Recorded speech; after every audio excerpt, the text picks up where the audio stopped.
All right, so get this. The transfer window is slamming shut any minute now, and we've got 3 huge stories that are sending shockwaves through the football world. Oh, yeah. We're talking about some seriously big names. Kaoru Mitoma at Brighton. Right. Mathys Tel at Bayern Munich. Yep. And Aston Villa's Jhon Duran. Big names, big money. Think rejected mega bids, a potential record-breaking sale, and a scramble for a young star. It's going to be wild. Let's dive right in. All right, let's do it. Okay, so first up, we've got Kaoru Mitoma and what I'm calling the Saudi temptation. Interesting. Al Nassr, Cristiano Ronaldo's team. Yeah, exactly. They want Mitoma. Badly by the looks of it. And they want him badly. Yeah. They've already slapped down a $54 million offer. Wow. Which Brighton turned down flat. No messing around. But the story doesn't end there. Oh, really? Al Nassr is reportedly coming back with an even bigger offer. I can't believe it. Something over 71 million pounds. 71 million. That's just... It's unbelievable. It's unbelievable. I know. That's Brighton's entire transfer budget right there. It makes you wonder, at what point does the club say yes? Right. I mean, Brighton's a good team, but... Yeah. They're doing well. But 71 million? It's got to be tempting. You know what I mean? Oh, yeah. Just imagining what Brighton could do with that kind of cash. Well, this rumored 71 million bid, it really highlights the ambition of Al Nassr. Totally. They're not just trying to buy a good player, they're making a statement. Yeah. And it's part of a bigger trend we're seeing, Yeah, totally. Saudi clubs are flexing their financial muscle, going after top talent and young prospects. So is this a sustainable strategy? Or are we looking at like a short-term spending bubble? Yeah, that's the question, isn't it? It's like they're trying to just buy their way to the top. It's definitely a bold move. Yeah. Whether it pays off in the long run, that remains to be seen. Right. But it's definitely shaking things up. You know what I mean? For sure. It's not just about individual players anymore. It's about the allure of a new, potentially dominant league. Yeah. But while we're on the topic of Saudi ambition, let's talk about Jhon Duran. Okay. So Aston Villa's young striker. Yeah, he's heading to... You guessed it, Al Nassr. Al Nassr. They've locked him in with a £64 million deal. 64 million. Yeah. That one kind of caught me off guard. Really? I mean, Duran hasn't had the same kind of impact in the Premier League as someone like Mitoma. He's young, though. Yeah, but why the huge price tag? Well, this move shows us another side of the Saudi strategy. Okay. They're not just going after established stars for instant impact. Yeah. They're also investing heavily in young talent, So it's like they're playing a long game here. Exactly. It's not just about winning now, it's about building a dynasty. A dynasty. Yeah. Precisely. And Duran, at just 20 years old, fits that bill perfectly. Oh, yeah. He's young. Yeah, he's got raw talent and potential, and Al Nassr clearly sees him as a key part of their future. It's a good investment for them. Yeah. But speaking of young players with huge potential, let's move on to our next transfer saga, the one surrounding Mathys Tel. Okay. This 19-year-old Bayern Munich starlet is wanted by everyone. Oh, wow. We're talking Tottenham, Manchester United, Chelsea, Aston Villa, and, of course, A Saudi club? a Saudi club. Of course. Like a transfer tug-of-war. I bet. Tottenham seems to be in the lead right now. Oh, really? With a verbal agreement for a 50 million transfer. 50 million. But here's the catch. What's that? Tel hasn't said yes yet. Oh, so he's got the power here. He does. Interesting. Imagine you're in Tel's shoes for a second. Okay. Do you prioritize the prestige of playing for a club like Bayern Munich? Or do you take a chance on a new team where you're more likely to get minutes on the pitch? Yeah, much more playing time, probably. What would you do?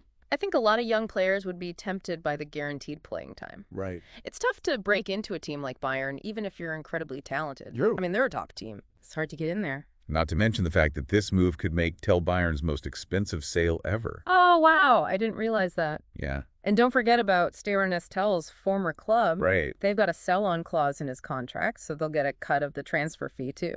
It's a good reminder of how interconnected the football world really is. Absolutely. Yeah, one move can have Knock-on effects everywhere. huge knock-on effects. Yeah. So what makes Tel so special? Okay. So, Why are all these clubs throwing money at him? well, first of all, he's incredibly versatile.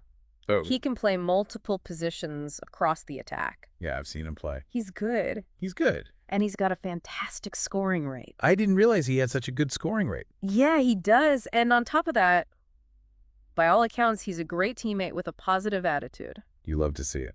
I know, it's refreshing, isn't it? This kid could be a superstar. I think he already is. It's crazy to think that we're seeing both sides of the spectrum here. Yeah.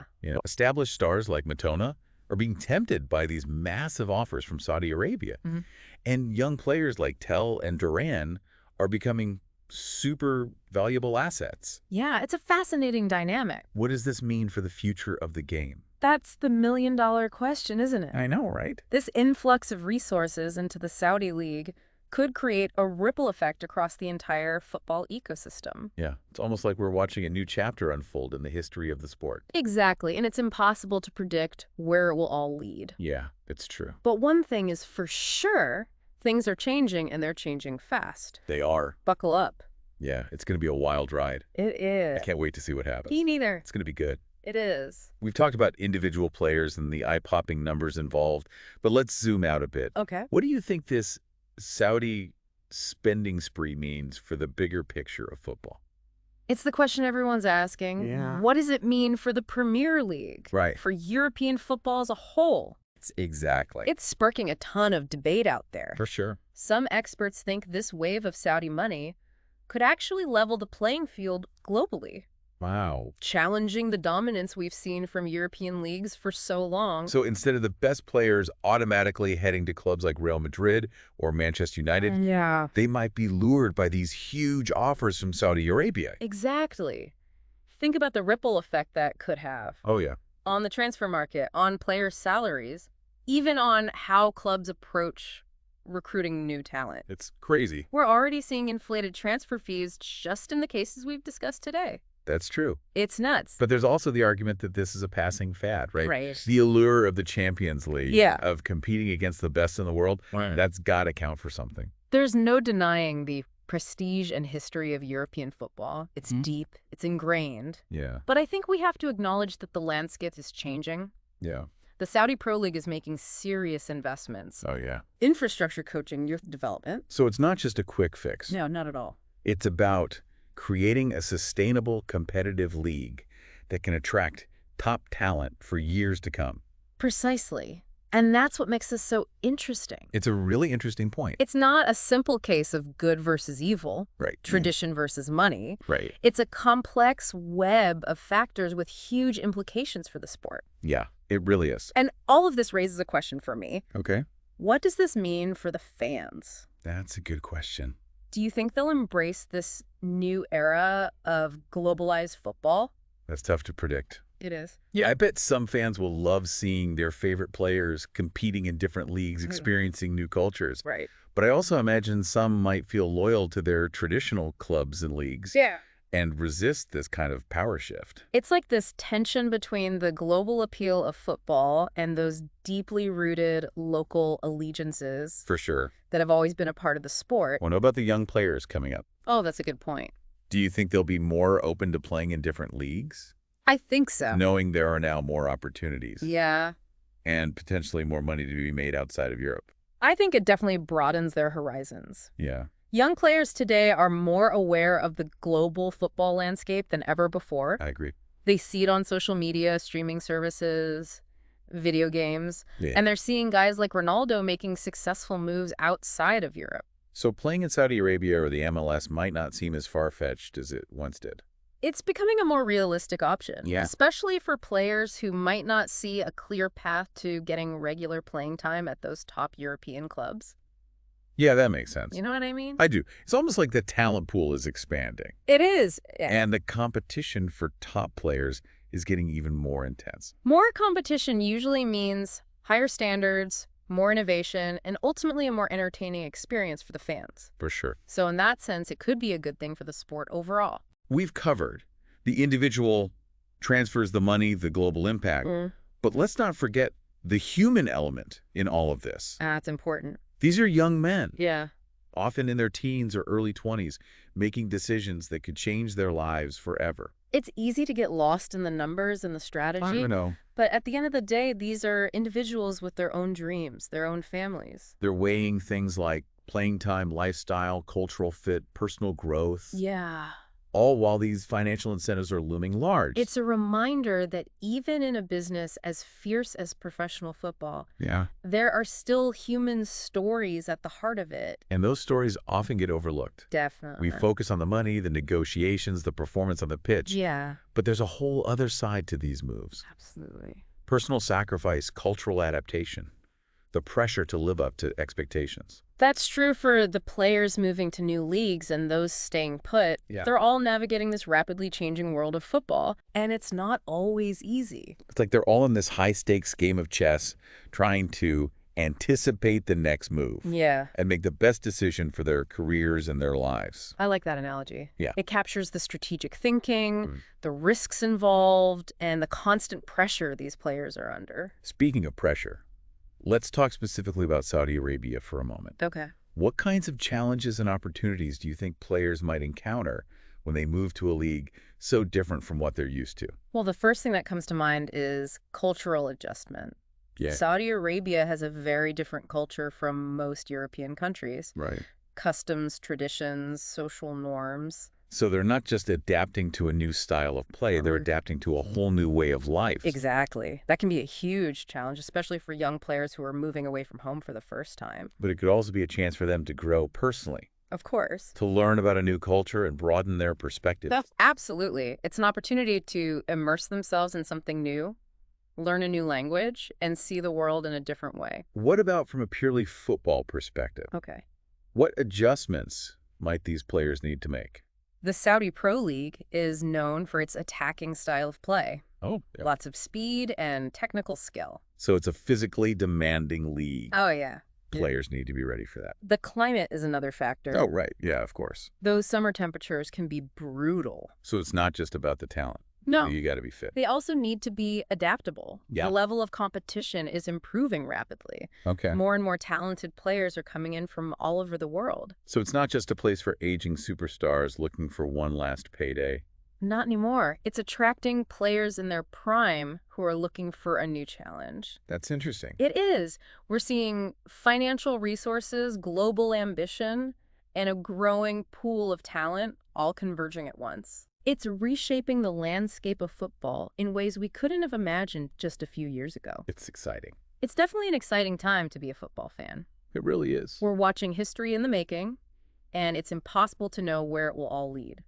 We've talked about the financial side, the strategy, the cultural adjustments, the impact on the global scene. But I want to go back to something you mentioned earlier about the human element of all this. Of course. Yeah. It's important not to get lost in the data and forget that we're talking about people. These are young guys making choices that could impact the rest of their lives. And they're doing it under a lot of pressure.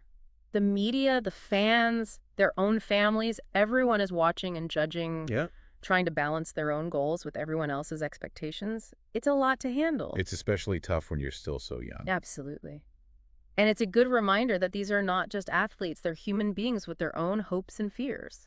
And they're making these choices in a world that's constantly changing. Yeah. The old rules don't apply, and the future is uncertain. It really speaks to their resilience, their adaptability, and their passion for the game. As we watch these transfer stories unfold, let's remember to appreciate not just their athleticism and skill, but also the human spirit that drives them to push their limits and chase their dreams. Well said. It's a reminder that even in a business as competitive and global as professional football, there's still a human story at the heart of it. And it's a story worth paying attention to. It is. A story about ambition, perseverance, and the pursuit of excellence. Even in a world that feels increasingly divided, we can still find common ground in our shared passion for this beautiful game. That's a powerful thought.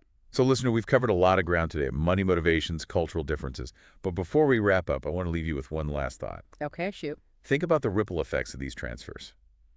They're not just isolated events, they're all connected. I'm curious, what do you mean?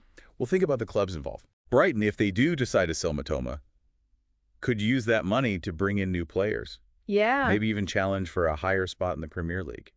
And Bayern Munich, if they let go of Tel, might use those funds to go after a more experienced striker. Exactly. Then there's the impact on the players themselves. Right. Moving to a new league can be a chance to grow both on and off the pitch. It can push them out of their comfort zone. Yeah. force them to adapt to new styles of play and new cultures. And it could make them better players and more well-rounded individuals. It's a good reminder that even in a sport as global as football, there's still a sense of interconnectedness. One move can trigger a chain reaction across leagues and continents. That's what makes it so captivating. I know. We're not just watching individual games or isolated transfers. We're witnessing this dynamic, evolving ecosystem where every action has a consequence. It shows us that the world of football is more than just a game. It's a reflection of our globalized society with all its complexities and contradictions. And even in a world that feels increasingly divided, we can still find common ground in our shared love for this sport. Well said. That's a great point to reflect on. We've covered a lot of ground in this deep dive. Oh. The financial impact, the strategic motivations, the cultural shifts, the human side of these transfers. It's been fascinating. But before we wrap up, I want to leave you with something to think about. Okay. We've talked about money ambition and power dynamics. But what about the soul of the game? The soul of the game. What happens to the idea of players staying with a club for their entire career? Right? Building a legacy, becoming synonymous with a city, a team, a community. It seems like that kind of loyalty is becoming rarer these days. Yeah, in this era of mega deals and globalized talent. It makes you wonder if something gets lost when players become more like commodities. Yeah. Traded back and forth for the highest price. It's a complex question with no easy answers. It really is. On the one hand, you have the player's right to pursue the best opportunities for their careers, financially, in terms of playing time, exposure. And on the other hand, you have the fans who crave that connection, that emotional bond with players who represent their club, their city, their identity. It's a tension that's always been there in professional sports. Yeah, sure. But it feels even more pronounced now with how globalized football has become. I think you're right. So as you watch these transfers unfold, as you see players switching teams, leagues, even continents, ask yourself, what does it mean for the future of football? Is it progress? Right. A natural evolution of the sport? Or are we losing something fundamental in the pursuit of money and global dominance? I don't have the answers. Me neither. But it's a conversation we need to have. We do. The future of football is being shaped right now. It really is. And it's up to all of us, players, fans, clubs, governing bodies, to decide what that future looks like. That's a good point. It's a good reminder that football is more than just a game. It's a cultural force, a reflection of our values, our aspirations, and our anxieties. And as the game keeps evolving, it'll be fascinating to see how those values, those aspirations, those anxieties play out on the global stage. It certainly will. Thanks for guiding us through this deep dive. It's been enlightening. It's been a pleasure, as always. And thanks to you, listener, for joining us. Until next time, keep your eyes on the transfer news and keep those critical thinking caps on. The beautiful game is changing, and it's up to all of us to make sure it's for the better.